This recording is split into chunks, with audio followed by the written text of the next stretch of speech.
افرو دو حالت کشتن السنور پارزگاه دهو که روی داینه ایک شوال سنور قضا سمیل بویو یا دوی السنتر قضا زاخو بویو الدمجمر هشتی سپیده افرو الپولیسین قضا سمیل هات ناگه دار کرن کو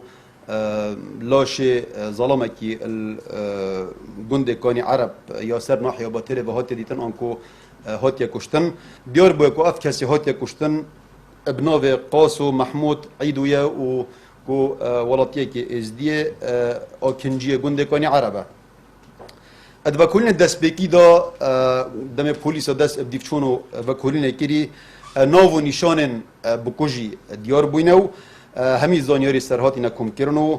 ادوکولین دا وصل دیار بویا کو اگرن ویت هوانه انکو افت هوانه هاتی انجام دان برکو کشکا خیزانداری ناورا دو خیزانان ده هبویا افرو دمجمر ایکی نیورو سنتر قضا زاخو السر جادا سرکیا دادگه گنجه که 35 سالی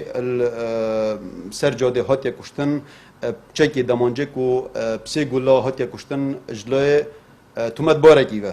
بوزاین اف گنجه هاتیا کشتن الدیف بند 400 اف گنجه هاتیا کشتن برینو که